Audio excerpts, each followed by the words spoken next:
Bismillahirrahmanirrahim.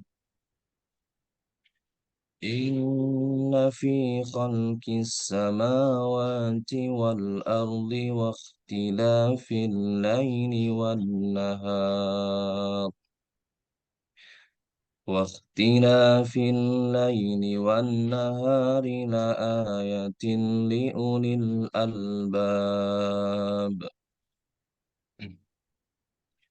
الذين يذكرون الله قياما وقعودا وعلى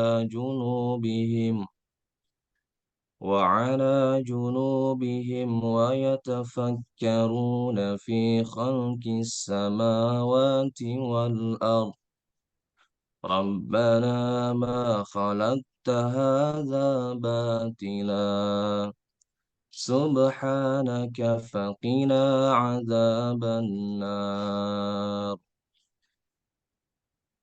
Aku berlindung kepada Allah dari godaan syaitan yang terkutuk dengan menyebut nama Allah yang Maha Pengasih lagi Maha Penyayang.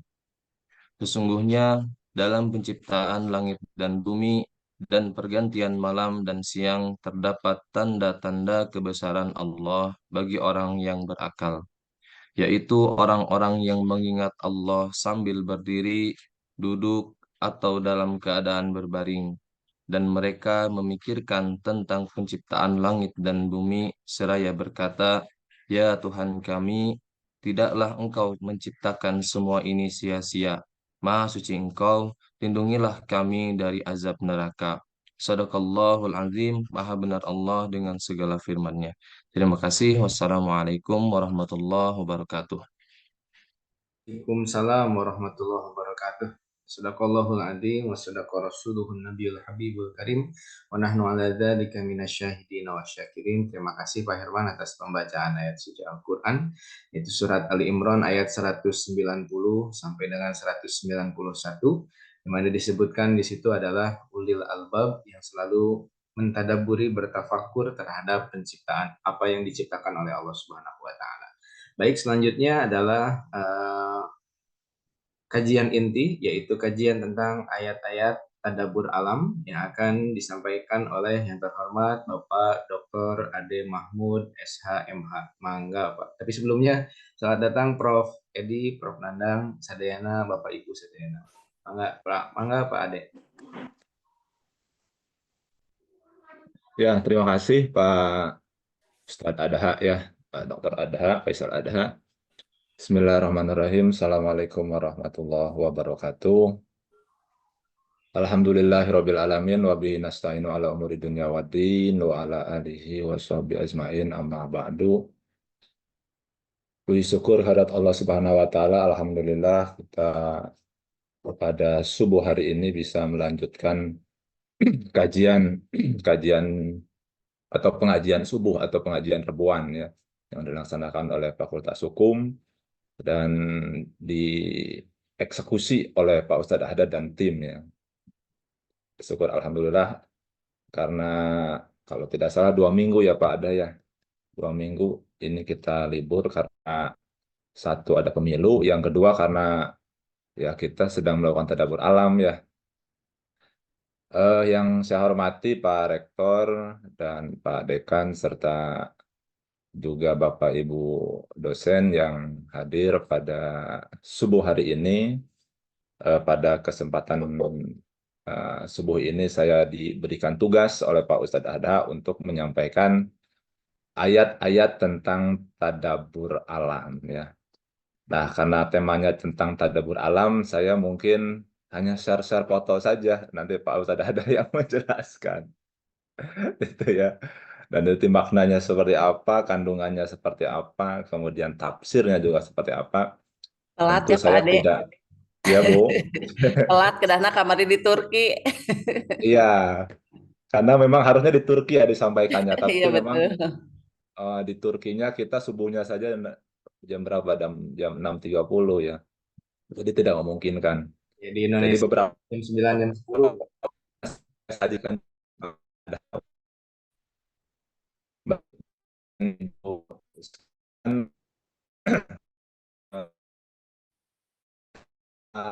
saya di pengajian ini adalah tadabbur dalam konteks hikmahnya. Eh,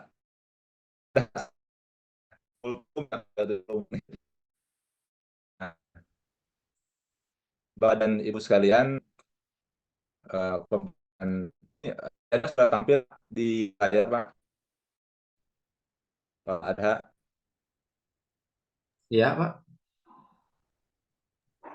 Sudah tampil ini. Sudah tampil ada. Suaranya nggak jelas. Ya. Tapi suaranya putus-putus, Pak. Tapi suaranya putus-putus. PPT-nya mah bagus. Bentar ya.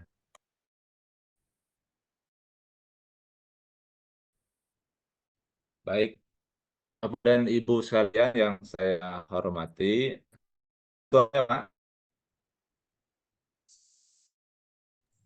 Sudah terdengar. Sebentar ya. Pak, suaranya Pak Ade, suara pakai 2 device boleh?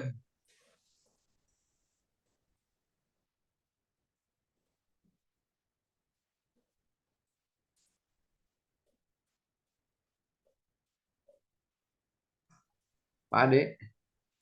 Halo, halo.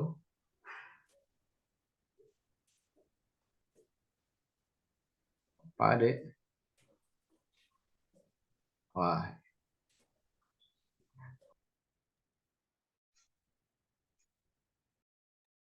Terputusnya. ya Prof terputus ini. Sebentar Prof. Ditunggu dulu.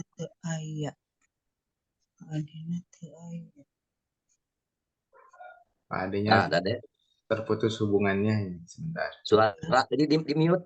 Dek, di mute tuh. Di mute. Nah, oke. Ya. Ya. Halo, dengar Pak? Ya, Ada. dengar. Oke. Lanjut. Saya share lagi ya.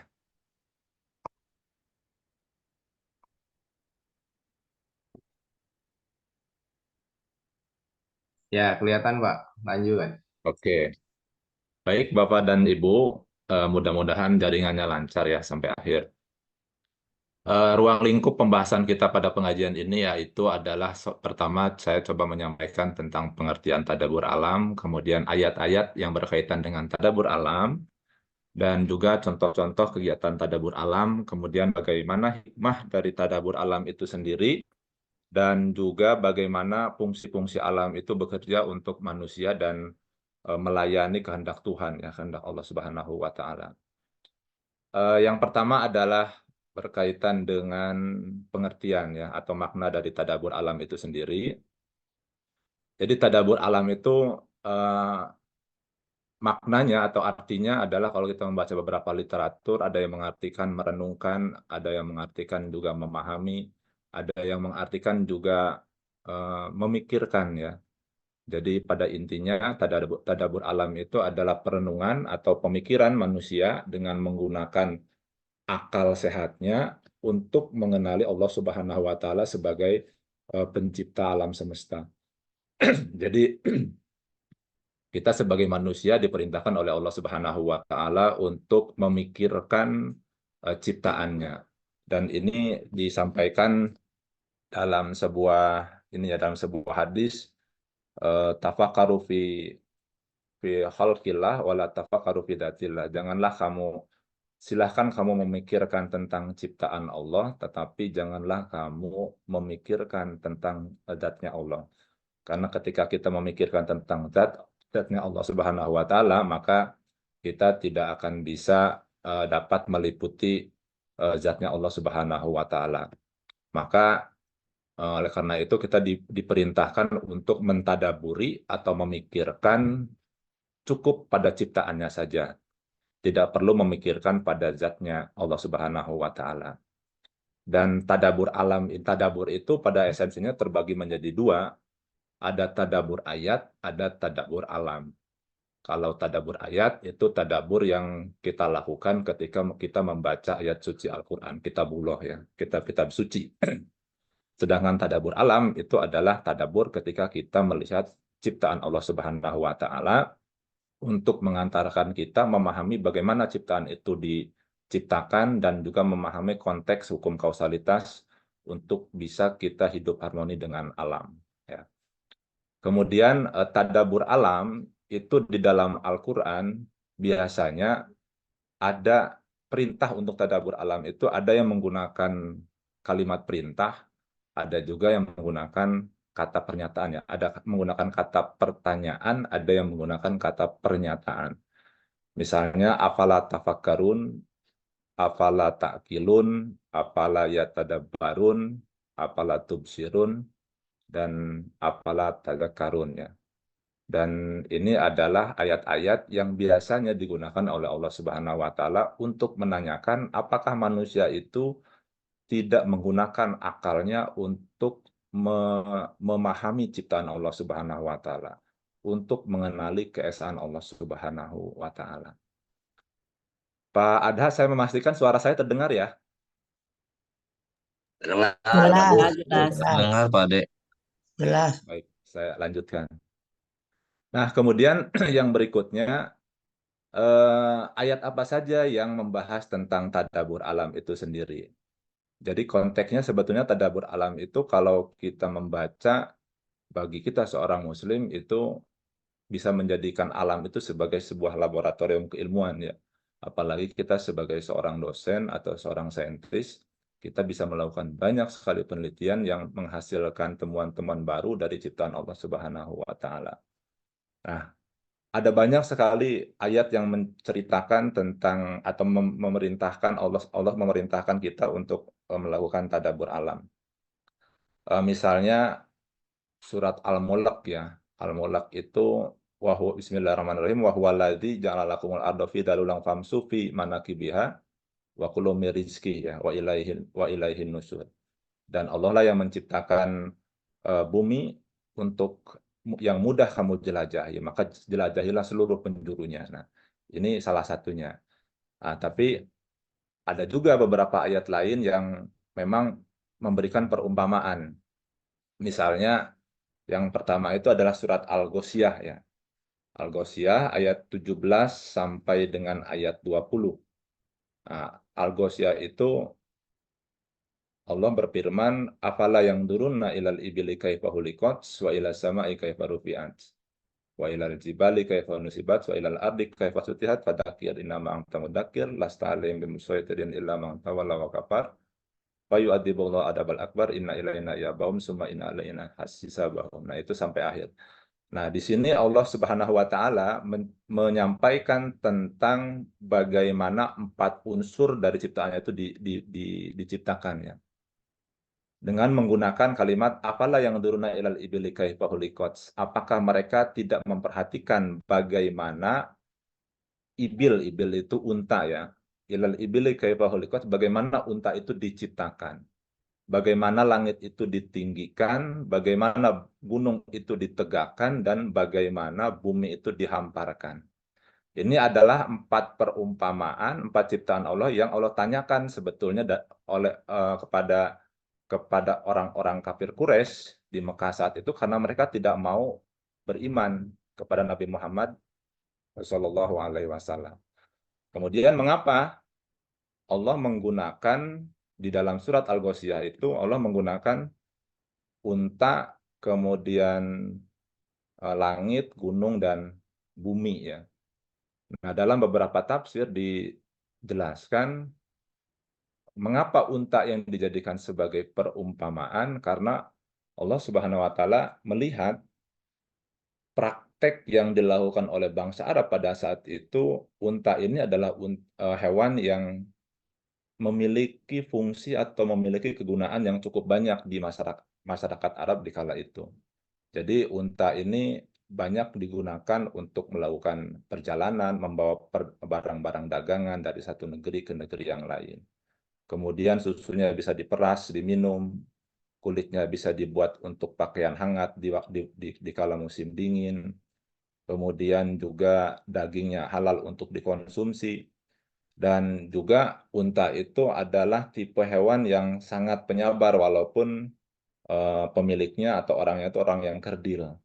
Jadi karena unta itu adalah hewan yang paling sering bersinggungan aktivitasnya dengan manusia di kala itu, maka unta dijadikan perumpamaan supaya manusia itu memikirkan sesuatu ciptaan Allah tidak perlu jauh-jauh, lihat saja unta yang dia gunakan sehari-hari bagaimana dia diciptakan. Kemudian yang kedua, bagaimana langit itu ditinggikan ya.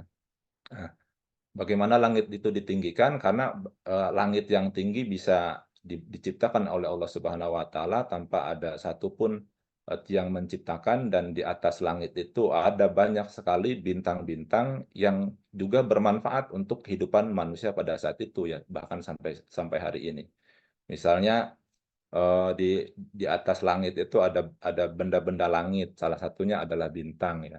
Narasi bintang itu banyak digunakan oleh manusia sebagai penentu arah, penunjuk jalan, penentu kalender, penentu musim.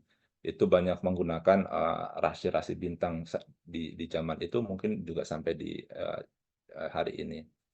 Kemudian juga bagaimana gunung itu ditinggikan, bagaimana gunung itu ditegakkan. Allah Subhanahu wa taala menggunakan gunung karena memang gunung itu banyak fungsinya bagi manusia. Misalnya pada masyarakat Arab di saat itu, gunung itu dijadikan, kaki-kaki gunung itu banyak digunakan untuk berteduh, untuk beristirahat dikala mereka melakukan perjalanan yang sangat jauh.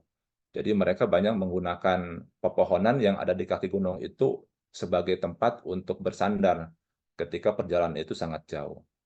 Kemudian juga bagaimana bumi itu dihamparkan ya. Jadi kalau bumi itu tidak dihamparkan, bagaimana mungkin manusia itu bisa melakukan perjalanan dengan mudah? Kita bisa membayangkan kalau bagaimana bumi itu bentuknya berbukit-bukit dari ujung timur sampai ujung barat, maka itu akan sangat menyulitkan bagi manusia. Nah, itulah mengapa Allah Subhanahu wa taala dalam Quran surat Al-Ghasyiyah 17-20 itu membuat perumpamaan yang dekat sekali dengan kehidupan manusia. Tujuannya adalah tadi supaya mereka memikirkan ciptaan Allah dan bertambah keimanannya. Nah, yang berikutnya adalah Quran surat Al-A'raf ayat 57. Di Quran surat Al-A'raf, Allah Subhanahu wa taala berfirman, "Wa huwal ladzi yursilur riyaha busram baina yaday rahmati. Hatta idza aqallat sahaban siqala suknahu li baladin mayyitin fa anzalna bihi bihil ma'a fa ahraja bi min kulli samarat. Kadzalika nukhrijul mauta la'allakum tadakkarun." Nah, ini Allah menggunakan kalimat la'allakum tadakkarun. Mudah-mudahan kamu mengambil pelajaran. Makna di dalam Al-Quran surat Al-A'raf ini, Allah Subhanahu wa taala menciptakan ya, dan dia menciptakan angin sebagai pembawa berita gembira sebelum kedatangan rahmatnya, yaitu hujan dalam hal ini. Hingga apabila angin itu telah membawa awan mendung, kami halau ke suatu daerah yang tandus, lalu kami turunkan hujan di daerah itu. Maka kami keluarkan dengan sebab hujan itu berbagai macam buah-buahan. Seperti itulah kami membangkitkan orang-orang yang telah mati. Mudah-mudahan kamu mengambil pelajaran. Jadi makna yang ada di dalam Quran surat Al-A'raf ini sebetulnya Allah Subhanahu wa taala ingin memberikan pengajaran kepada manusia bahwa Allah lah yang menciptakan angin, Allah juga yang menciptakan awan. Dan dengan awan itu Allah kemudian menguapkan air laut naik ke udara menjadi gumpalan awan. Setelah terjadi gumpalan awan itu tidak langsung diturunkan, tapi dihembuskan, dibawa oleh angin, diarahkan pada satu daerah yang mati atau pada satu daerah yang tandus, kemudian diturunkan air hujan, dari air hujan itu tumbuh tumbuhan, dari tumbuhan itu kemudian menghasilkan buah-buahan, dan dari buah-buahan itu manusia bisa hidup. Sebetulnya dalam ayat ini Allah Subhanahu wa taala ingin menyampaikan bahwa seperti itulah penciptaan atau pembangkitan manusia di hari kiamat. Jadi ketika air hujan diturunkan, kemudian tumbuh tanam-tanaman, pada saat itulah, ketika itulah juga Allah Subhanahu wa taala itu membangkitkan manusia di hari kiamat. Jadi ada banyak sekali pelajaran yang bisa diambil di dalam Quran surat Al-A'raf ayat 57 ini. Makanya digunakan la'allakum tadakkarun. Mudah-mudahan kamu mengambil pelajaran dari fenomena alam ketika alam itu menurunkan hujan, kemudian juga menghasilkan tanaman dan buah-buahan. Ini Bapak dan Ibu saya coba potret ya. Saya coba potret ketika ini spontan aja perjalanan waktu kita tadabbur alam. Itu ada gumpalan awan di atas air. Dan ini kemungkinan gumpalan-gumpalan awan yang hasil dari penguapan di air kemudian dibawa oleh angin yang menjadi percontohan dari surat Al-Ghoshiyah tadi ya. Al-Ghoshiyah ayat 20 terutama wa ilal ardi kaifa sutihat dan juga Quran surat Al-A'raf. Ini kalau saya potret di perjalanan itu kelihatan kalau kita di map itu sangat kecil sekali, sangat pendek. Perjalanan dari Istanbul ke mana dari Abu Dhabi ke Istanbul itu, tapi ternyata kalau saya cek di kerincian penerbangan itu memakan ribuan kilo, dan kalau di zoom itu daratannya betul sekali sangat dihamparkan sangat luas sekali gitu ya. Dan saya melihat ini mengecek dan terkonfirmasi dalam Quran surat Al-A'raf dan Al-Ghoshiyah ayat 20 itu bahwa Allah itu menghamparkan bumi supaya manusia itu mudah untuk melakukan perjalanan. Dan di atas bumi itu ada banyak sekali ciptaan-ciptaan Allah yang bisa kita pelajari hikmahnya. Nah, yang berikutnya adalah Quran surat An-Nur ayat 45. Nah, di sini Allah Subhanahu wa taala berfirman, "Wallahu khalaqa kullu dabbatin mimma wa minhum mayyamsi ala batnihi wa minhum mayyamsi ala rijlaini wa minhum mayyamsi ala arba'i. Yakhluqu ma yasha, innallaha ala kulli syai'in qadir." Dan Allah telah menciptakan semua jenis hewan dari air. Sebagian dari hewan itu ada yang berjalan di atas perut, ada yang berjalan dengan 2 kaki, dan ada yang berjalan dengan 4 kaki. Allah menciptakan apa yang dikehendakinya. Sungguhnya Allah Maha Kuasa atas segala sesuatu. Jadi dalam surat An-Nur ayat 45 ini Allah hanya menyebutkan 3 ya kategori hewan. Ada yang berjalan di atas perut dengan 2 kaki dan 4 kaki. Sebetulnya Yakhluqu ma yasha, Allah berkuasa untuk menciptakan hewan-hewan lain yang tidak disebutkan di dalam Quran surat An-Nur. Karena ada banyak sekali spesies hewan yang bisa kita lihat di alam semesta ya. Misalnya di sini kan ya, saya coba ini tampilkan. Ini jenis-jenis hewan yang kita bisa temukan di berbagai literatur. Ada yang berkaki 4, ada yang berkaki 2, ada yang berjalan di atas perut, misalnya ular, kemudian kadal, lipan, kalajengking, ya, kura-kura, ada mini bits, hewan-hewan kecil atau serangga yang jumlahnya sangat banyak, dan yakhluqu ma yasha tadi Allah menciptakan sesuatu yang Dia kehendaki. Jadi selain apa yang disebutkan dalam Al-Quran tadi, dalam Quran surat An-Nur ini, Allah juga menciptakan hewan-hewan lain yang tidak disebutkan ya, tidak secara rinci. Belum lagi hewan-hewan yang ada di lautan. Ada yang bisa kita konsumsi, ada yang tidak bisa kita konsumsi, ada terumbu karang dan seterusnya. Mungkin ada miliaran spesies hewan yang ada di darat maupun yang ada di lautan yang bisa kita cari, dan Allah hanya menjelaskan beberapa saja dari ribuan spesies yang Allah ciptakan di alam raya. Nah, kemudian ayat berikutnya adalah ayat Al-Quran surat Ar-Ra'du ayat 4. Misalnya di Quran surat Ar-Ra'du Allah berfirman, "Wa fil ardi qita'um mutajawirah wa jannatum min a'nabi wa zar'u wa nahli sinwanun wa ghairu sinwanin.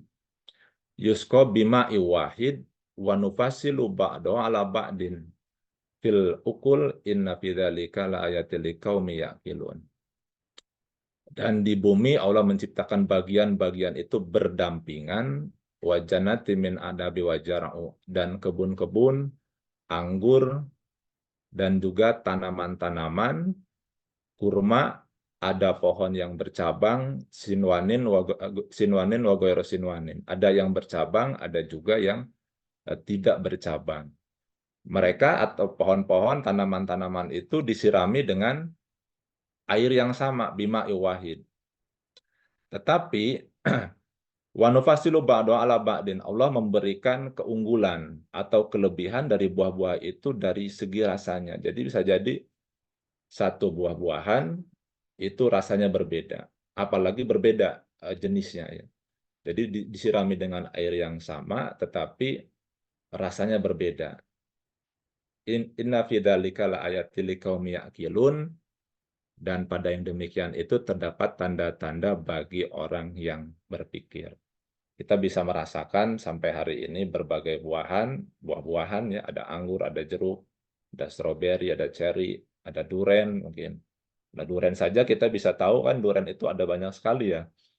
Ada durian montong, ada durian Musangking. musangking ya yang di Malaysia itu. Terus ada apa lagi Pak? Ada durian bokor ya yang di Majalengka, ada durian bawor yang di Banyumas, ada durian itu ya.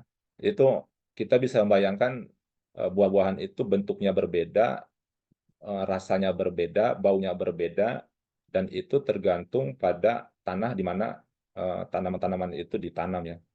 Karena setiap tanah memiliki beda. Itulah yang membuat buah-buahan itu juga bentuknya berbeda dan juga rasanya berbeda.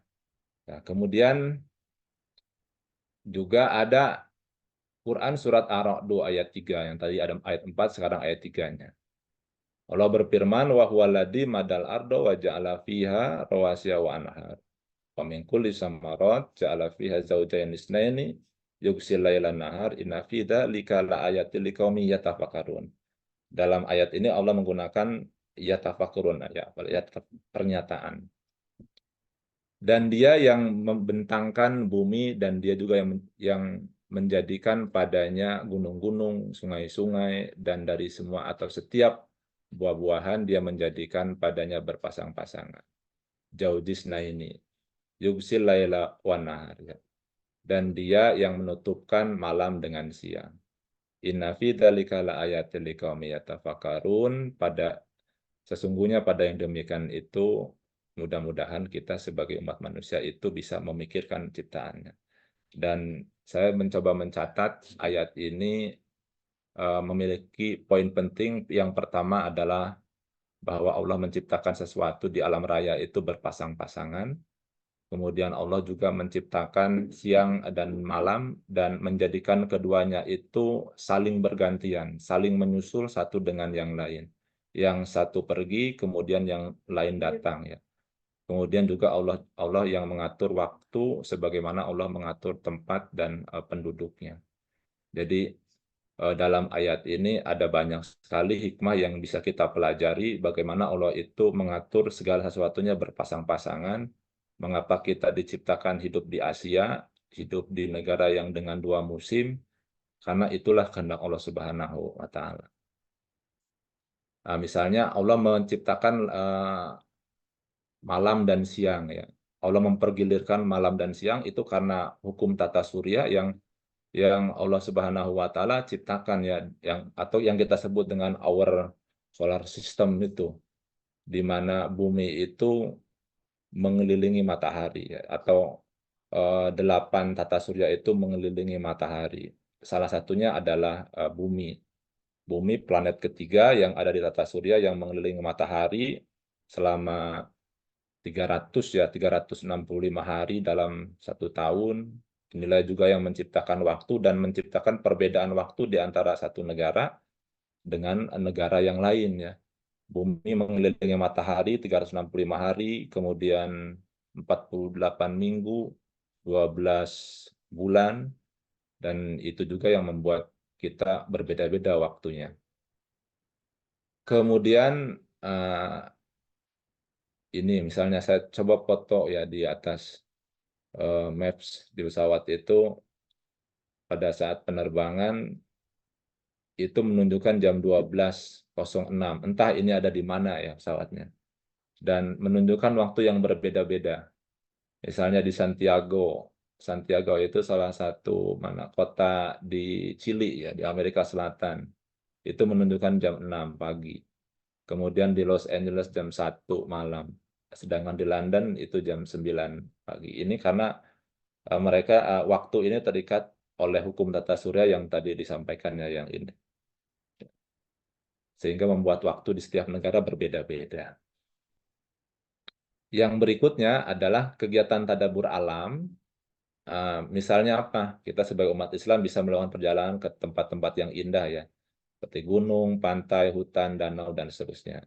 Atau juga bisa berwisata ke tempat-tempat yang bersejarah, seperti peninggalan para nabi, peninggalan para rasul di Mekah, di Madinah, kemudian di Masjidil Aqsa di Palestina ya. Atau juga bisa melakukan observasi, eksperimen terhadap fenomena-fenomena alam yang terjadi di sekeliling kita. Ya, seperti gempa bumi, kemudian gerhana bulan, gerhana matahari, dan seterusnya.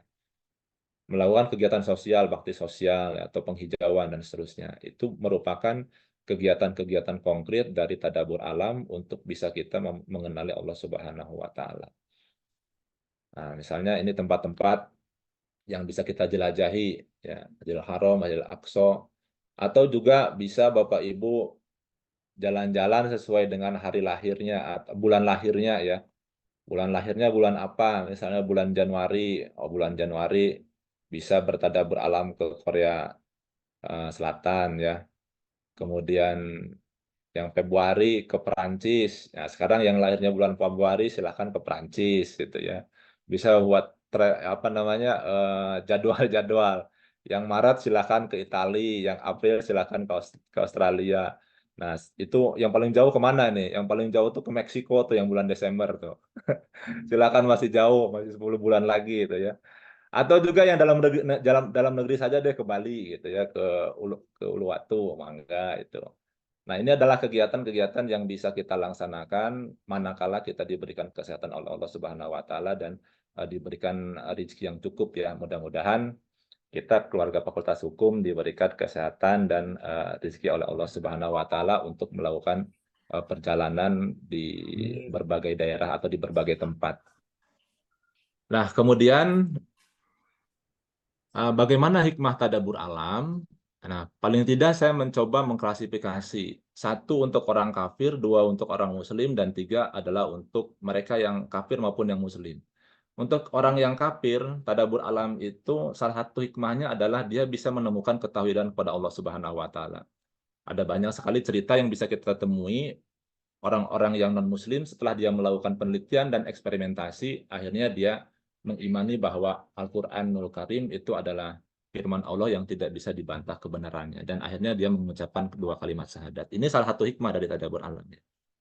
Dan bagi orang muslim yang sudah bertauhid, tentu tadabbur alam itu adalah hikmahnya bisa untuk menambah atau meningkatkan keimanan kita pada Allah. Kita tahu bahwa iman manusia itu yazid wa yanqus, kadang bertambah, kadang berkurang. Dan mungkin salah satu sarana untuk meningkatkan, untuk yazidul al-iman, meningkatkan keimanan itu adalah dengan melakukan tadabbur alam tadi. Ya. Sedangkan untuk orang muslim maupun orang kafir, tadabbur alam itu bisa dijadikan sebagai alat, ya, sarana untuk pemanfaatan kepentingan ilmu pengetahuan dan teknologi. Ya. Nah, tergantung pada posisi mana kita berada. Gitu ya. Tentu kita sebagai orang Islam, tadabbur alam cukup banyak tujuannya untuk meningkatkan keimanan dan ketakwaan. Dan manfaat dari tadabbur alam itu sendiri, kalau dibuat gradasi, akan kita mengenal istilah tadabbur, kemudian tafakur, dan tasyakur.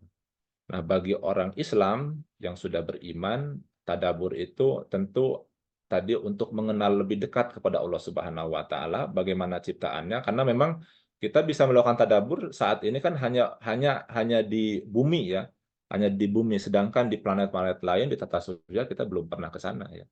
Hanya sedikit sekali manusia yang baru bisa ke sana.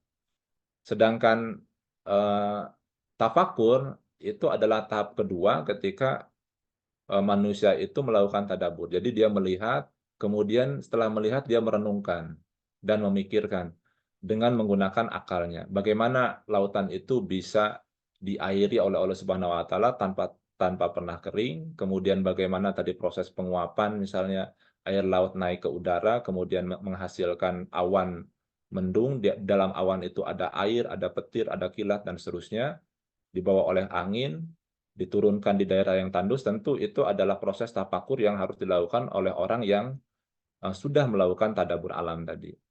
Dan yang terakhir adalah bersyukur. Setelah kita melihat, merenungkan, memikirkan, maka kita patut mensyukuri bahwa Allah Subhanahu wa taala menciptakan alam raya, alam semesta beserta dengan isinya itu adalah untuk melayani semua kebutuhan manusia di dunia. Dan pada esensinya bagi orang yang beriman, tadabbur, tafakur, dan tasyakur itu adalah untuk meningkatkan keimanan kita dan ketakwaan kita pada Allah Subhanahu wa taala. Yang selanjutnya Bapak Ibu yang saya hormati, fungsi alam ya, saya coba menggunakan istilah dwi fungsi ya, dwi fungsi alam. Dwi fungsi alam itu paling tidak saya bagi menjadi dua. Ada alam sebagai sarana untuk menemukan ketauhidan pada Allah Subhanahu wa taala. Tadi bagi orang kafir, bagi orang muslim ya. Dan juga alam bisa dijadikan sebagai sarana ini untuk Allah. Ketika Allah Subhanahu wa taala murka pada satu kelompok atau pada satu kaum, dia bisa menghancurkannya dengan menggunakan alam. Nah, yang pertama, bagaimana alam itu dijadikan sebagai sarana untuk menemukan atau meneguhkan ketauhidan manusia. Nah, ini tercermin dalam peristiwa Nabi Ibrahim ketika Nabi Ibrahim itu berbicara ya dengan kaumnya bahwa alam semesta ini ada penciptanya. Itu yang oleh beberapa kalangan ilmuwan disebut dengan peristiwa kosmologi. Ya. Dalam Quran surat Al-An'am itu Allah Subhanahu wa taala menceritakan bagaimana Ibrahim itu meyakinkan umatnya dengan menggunakan benda-benda langit. Misalnya di dalam Quran surat Al-An'am itu ayat 76 ya. Di sini Allah berfirman, "Walamma janna 'alaihil laila ra'a kaukaba qala hada rabbi. Falamma afala qala la uhibbu alal afilin." Ketika malam telah gelap, dia melihat sebuah bintang, dia berkata, "Hada Robbi, inilah Tuhanku." Tapi tatkala bintang itu tenggelam, dia berkata, "Saya tidak suka pada yang tenggelam." Dan ini adalah bentuk-bentuk bintang ya, atau benda-benda langit yang ada di luar angkasa ya. Ada black hole, ada star, ada bintang, ada komet, ada asteroid, ada planet, dan ada satelit. Satelit pun ada satelit alam, ada satelit buatan manusia ya. Satelit buatan manusia itu misalnya satelit militer, satelit komunikasi, black hole yang sampai hari ini juga kita belum pernah pecahkan misterinya ya, bahwa black hole itu adalah satu ruang waktu di ruang angkasa yang memiliki gravitasi yang sangat kuat dan bisa menarik apapun yang ada di dekatnya. Star, bintang juga ada sangat banyak. Ya. Planet ada 8 dan seterusnya. Nah, ini adalah beberapa galaksi yang ada di ruang angkasa. Dan entah mana yang dilihat oleh Nabi Ibrahim pada saat itu. Ya. Kemudian di ayat berikutnya, ketika malam berikutnya Nabi Ibrahim melihat bulan, falamma ra'al qamara bazigon ya qala hada rabbi falamma afala qala la ilam yahdi rabbi la akunanna minal qaumidz zalimin. Tatkala dia melihat bulan terbit, kemudian juga dia berkata, hada rabbi, inilah Tuhanku. Tapi setelah bulan itu terbenam, dia berkata, sesungguhnya jika Tuhanku tidak memberi petunjuk, pastilah aku termasuk orang-orang yang sesat. Dia melihat bulan, oh ternyata bulan juga bisa tenggelam, maka berarti ini bukan Tuhanku. Kemudian pada malam berikutnya, Nabi Ibrahim melihat matahari. Falamma ra'a samsa bazigatan qala hada rabbi hada akbar. Inilah Tuhanku. Hada akbar, ini yang lebih besar, kata Nabi Ibrahim. Falamma afalat qala ya qaumi inni bari'um mimma tusyrikun. Tapi ketika matahari itu terbenam, dia berkata pada kaumnya, sungguhnya aku berlepas dari apa yang kamu persekutukan. Karena memang pada saat itu Nabi Ibrahim berada di golongan orang-orang yang menyembah berhala. Bahkan dalam beberapa riwayat, ayahnya sendiri adalah seorang pembuat berhala. Dan sebetulnya ayat ini diturunkan dalam konteks Nabi Ibrahim meneguhkan dirinya mencari Tuhan dan juga meneguhkan kaumnya yang pada saat itu banyak sekali menyembah berhala-berhala ya. Izin Pak, 4 menit lagi, jam 6. Ya, Ya. siap ada. Nah, yang berikutnya adalah surat Al-An'am ayat 79. Ini di akhir Allah menceritakan ini wajah tu wajhiya fatar samawati wal ardh hanifa wa ma ana minal musyrikin. Dan pada saat itu Nabi Ibrahim hanya berserah diri kepada Tuhan yang menciptakan alam semesta. Nah, ini adalah fenomena kosmologi yang dialami oleh Nabi Ibrahim untuk meyakinkan bahwa bintang, bulan, dan matahari itu adalah bukan Tuhan. Ada Tuhan yang menciptakan bintang, bulan, dan matahari, dan seluruh alam raya. Ya. Kemudian yang kedua adalah ketika alam itu dijadikan oleh Allah sebagai alat untuk menghancurkan umat manusia. Misalnya dalam peristiwa penghancuran kaum Sodom dan Gomora. Ini saya ambil dari webinar tahun 2019 ya, dengan beberapa dosen di geologi ITB. Itu mereka membuat satu penelitian ketika kiamat 2000 sebelum Masehi di Sodom dan Gomora ketika Tuhan menggerakkan sesar laut mati. Ini adalah salah satu contoh ilustrasi mereka menggunakan kajiannya meneliti bagaimana penghancuran kaum Sodom dan Gomora di tepi laut mati ya. Ini adalah ilustrasi Nabi Lut dan juga beserta kedua putrinya yang meninggalkan istrinya ya. Dan kalau dilihat dari segi topografi alam, sesar laut mati itu ada di perbatasan antara Jordan dan Israel dan Palestina ya. Dan apa namanya, laut mati itu lebih bisa dikenal juga dengan danau sebetulnya karena dia sempadan. Dan kota Sodom dan Gomora itu adalah kota yang memang ada di tepi laut mati yang memiliki tingkat kegempaan yang sangat tinggi. Jadi ketika mereka diingatkan oleh Nabi Lut, itu mereka tidak mau beriman dan tetap berada pada kebiasaan-kebiasaan mereka pada apa namanya, suka pada sesama jenis ya, sehingga Allah menghancurkannya dengan menggunakan sesar laut mati yang memang memiliki kegempaan yang tinggi. Dan laut ini kita kenal sebagai laut yang memiliki kandungan garam yang sangat tinggi sehingga apapun tidak bisa hidup di laut mati itu. Nah, menurut penelitian mereka mengatakan bahwa penghancuran Sodom dan Gomora itu adalah sebuah fakta sejarah berdasarkan penemuan arkeologi dan pembelajaran geologi. Ya. Dan kesimpulannya juga mengatakan bahwa cekungan laut mati itu merupakan cekungan elisional ya, yang memiliki kandungan garam dan lumpur yang sangat tinggi. Kemudian pembinasaan Sodom dan Gomora itu terjadi melalui urutan sesar Moab, kemudian terjadi gempa dangkal, dan juga erupsi gunung lumpur dan gunung garam. Kemudian kota itu dihancurkan dengan menggunakan apa namanya, hujan dari batu yang terbakar dari langit ya. Dan itulah memang apa namanya, kehendak Allah Subhanahu wa taala ketika suatu kaum itu tidak mau beriman. Dan juga ada peristiwa lain yang sering kita dengar dalam satu pengajian-pengajian, misalnya dalam penghancuran Firaun ya, penghancuran Firaun di Red Sea atau di Laut Merah. Dalam Quran surat Al-Baqarah, Allah Subhanahu wa taala mengingatkan wa idza faraqna bikumul bahra fa anjaynakum wa agraqna ala fir'auna wa antum tanzurun. Dan ingatlah ketika kami membelah laut untukmu sehingga kamu dapat kami selamatkan dan kami tenggelamkan Fir'aun dan pengikut-pengikutnya. Dan pada saat itu kamu menyaksikan peristiwa itu. Dan juga kalau kita lihat memang secara geografi ya, secara geografi laut Merah itu adalah laut yang membelah daratan semenanjung Arab dan benua Afrika. Dan beberapa penelitian saya baca itu memang laut mati itu adalah laut yang memungkinkan di sebelah utaranya untuk diseberangi, dan bagaimana proses itu terjadi itu bisa beberapa penelitian itu mengatakan itu terbelah karena kekuatan angin. Allah menggerakkan angin. Jadi ketika Allah berfirman pada Musa mengatakan idrib bi asokal bahru, pukulkanlah tongkatmu ke laut, itu Allah menggerakkan angin ya dengan kecepatan tertentu. Jadi angin dengan kecepatan tertentu itu bisa membelah air dalam waktu tertentu, sehingga air itu bisa dimungkinkan membentuk dinding-dinding yang sangat tinggi, dan itu bisa diseberangi oleh Nabi Musa dan Bani Israel untuk membebaskannya dari cengkraman Firaun. Dan itu ini adalah beberapa ilustrasi ya, ini ilustrasi saja supaya kita bisa mentadaburi bagaimana peristiwa itu bisa terjadi dan kita bisa melihat ayat-ayatnya di dalam Al-Quran.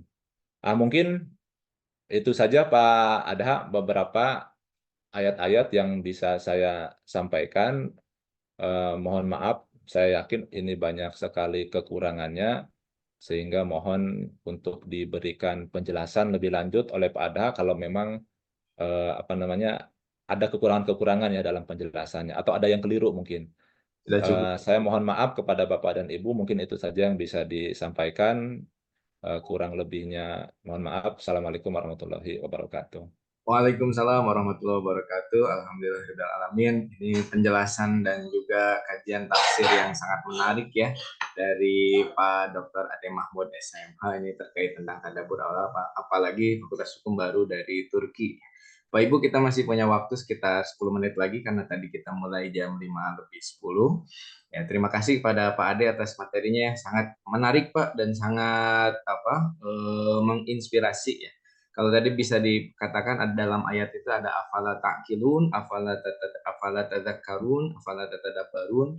Ya, jadi proses dalam untuk berpikir itu pertama berpikir, kemudian mengingat, kemudian habis itu bertadabbur, ya itu sangat indah sekali. Kita sapa dulu, ada Prof. Evik, ada Prof. Toto, ada Ramang, Prof. Ada Prof. Edi, Prof. Nandang. Alhamdulillah sehat walafiat. Baik, maka Bapak Ibu dipersilakan apabila ada yang ingin bertanya, kita punya waktu sekitar 5 menit sampai 7 menit lagi. Pak Adha aja nanyanya ya. Apa ada ya? Kalau nggak ada yang bertanya, saya yang bertanya nih Pak. Itu yang terakhir itu loh, pembelahan laut itu. Iya, Prof. Disebutkan karena ada kecepatan angin, itu agak tidak masuk akal itu ya. Ya. Kalau itu kecepatan angin berarti orangnya juga kena angin ya. Ya. Orangnya kena angin. Jadi kalau menurut saya itu tidak masuk akal hasil penelitian itu. Ya. Bagaimana mungkin orang bertahan pada angin yang berkecepatan tinggi begitu ya. Oh, itu karena takdir Allah ya, semuanya juga iya. Tapi artinya kita harus berpikir lagi, benar enggak itu penelitian Tuhan, hanya sekadar ilmu pas-pasan namanya itu ya, Cocokologi. mencocokkan saja gitu ya. Gimana Prof. Edi? Ya, cocokologi, mencocok-cocokkan. Kan, saya khawatir itu ya. Jadi begitu juga kita harus kritisi ya, harus kritisi sehingga dengan demikian kita tidak terjerumus dalam seperti logis padahal tidak logis gitu ya. Itu mungkin dari saya itu aja lah, karena tidak ada yang perlu ditanyakan sih. Nuhun. Nah, ya Prof, atur nuhun Prof masukannya. Memang ya kalau dia tadi angin ya betul Prof, secara logis bisa terbang juga orangnya Prof. Ada juga cocokologi yang lain Prof. Itu kan Nabi Musa itu kuat, sangat ini, bahkan satu orang aja sekali pukul itu langsung meninggal ya. Karena ada cocokologi juga ketika Nabi Musa itu pukulannya sangat kuat ya, sampai bisa membelah laut gitu. Ada juga yang seperti itu. Baik. Mangga Bapak Ibu silakan, ada yang ingin bertanya? Kebiasaan tadabbur alam itu kalau lihat sejarah Islam ya, kemudian kita lihat di surat Quraisy ya, lilafi Quraisyin lilafihim rilatasitai wasaif, itu memang kebiasaan yang dilakukan untuk tadi ya, betul kata Pak Ade, untuk mentafakuri, mentadaburi ya. Jadi kalau kebiasaan orang Quraisy kalau musim panas kan dia ke Syam ya, tadaburnya itu berrihlah ya. Kalau musim dingin ke Yaman. Coba kita lihat baca surat Quraisy itu, surat Quraisy itu ya. Itu artinya kalau kita melihat contoh itu betul juga ya, tidak hanya sekedar supaya kita bernilai ibadah, tidak hanya sekedar piknik kumpul gitu ya, tapi memang merenung dan sebagainya. Tadi bagus tuh Dr. Ade sudah memotret ini ya. Artinya betapa Allah menciptakan semesta alam ini sudah dengan sangat sempurna ya. Tinggal kita menggali. Nah, cuma kita biasanya suka ketinggalan kan. begitu orang lain menemukan, baru kita ngomong, oh ada dalam Al-Quran gitu ya. Nah, ini tantangan bagi kita generasi muda untuk betul-betul dari berbagai bidang tentunya ya, dari sudut pandang keilmuan masing-masing kita bisa belajar dari sana. Itu tambahannya. Terima kasih. Ya, Terima Prof. kasih, Prof. Tambahannya, Prof. Ada lagi Bapak Ibu, mangga. Ya, Ya ini suka jawab. kalau lari ke tafakurnya lebih itu lagi ya, tadabur ke tafakur itu. Malah kalau kita mau mikir diri sendiri aja itu kan, wah begitu hebat lah badan ini ya diciptakan. Nah, ada yang sampai-sampai ada yang benar-benar otonom dalam badan kita ini, benar-benar otonom, tidak bisa diperintah oleh diri kita, itu ada itu ya. Dia tidak bisa diperintah, kita maunya begini, dia tidak mau, diam aja dia itu. Ada yang begitu itu ya, otonom sekali. Dan kalau kita mentafakari itu saja sudah taluk kita deh gitu kan. Ya, benar-benar kekuasaan Allah itu maha hebat dari segitu gitu. Banyak sih sungguhnya ya. Kalau kita mau rajin lah, rajin-rajin.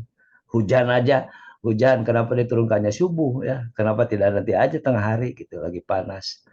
Kenapa di sini kecil, di sana besar, ke sini banjir, di sini tidak turun. Nah itu kan benar-benar kalau kita larinya ke tafakur ya, bukan hanya tadabbur saja. Kalau piknik saja mah udah kemarin Pak ke Turki itu kan. Sudah selesai. Kalau Pak Adam mah itu agak iri karena kemarin tidak ikut, jadi dia ngomong terus ke Turki kan. Berarti setelah ini kemana lagi, Prof? Iya. Tadi kan sudah ada tuh jadwalnya, bulan ini ke sini, bulan ini ke sini. Siap, Prof. Tinggal dicatat tanggal lahirnya bulan apa. Ya tenang Pak Ada, nanti yang tidak ikut ke Turki nanti ada acara. Oh, terus kenging oleh-oleh, Prof. Alhamdulillah tuh. Sampai tiap bulan ayahnya Pak Adenya di jadwal. Dari Januari sampai Desember. Baik, Ibu Bapak, kalau misalnya tidak ada tambahan dan pertanyaan lagi, karena mungkin ada yang ingin bersiap-siap untuk perkuliahan, kita cukupkan dulu sampai di sini ya, Ibu, Bapak. Ya, mangga Pak. Ya, enggak, jalpak dulu, jalpak. Kenapa? Jalpak. Hari ini ada tamu Pagi, dari jangan pagi, Universitas olahraga pagi. Tajairin. Ya, siap, betul. Semoga kegiatan Fakultas Hukum pada hari ini diberikan kelancaran, kemudian juga dalam penerimaan mahasiswa baru kita juga tahun ini semoga bisa meningkat, dan juga guru-guru, para guru besar, seluruh dosen dan keluarga diberikan kesehatan, dan juga seluruh mahasiswa senantiasa dalam petunjuk dan juga hidayah Allah Subhanahu wa taala. Kita tutup dengan bacaan hamdalah. Ada sekedap ada kabar gembira belum diumumkan Pak Jejen ini. Istrinya sudah melahirkan putra kedua. Alhamdulillah. Kedua ya Bu, yang kedua ya. Mohon. Dari istri pertama ya. Dari istri pertama. Barakallahu Kakak jangan istri kedua mah. Pak. Mohon doanya Pak Adha. Ya, mohon. Enggak, berkah kami sedayana. Mangga kita tutup sekali. Enggak, atur nuhun Bapak Ibu. Sami-sami Pak Ade hatur nuhun. Assalamualaikum. Prof, sadayana hatur nuhun. Waalaikumsalam warahmatullahi wabarakatuh. Assalamualaikum. Mohon, Prof. Hatur nuhun. Waalaikumsalam warahmatullahi. Nuhun Pak Herman. Enggak, Pak Adha, sami-sami.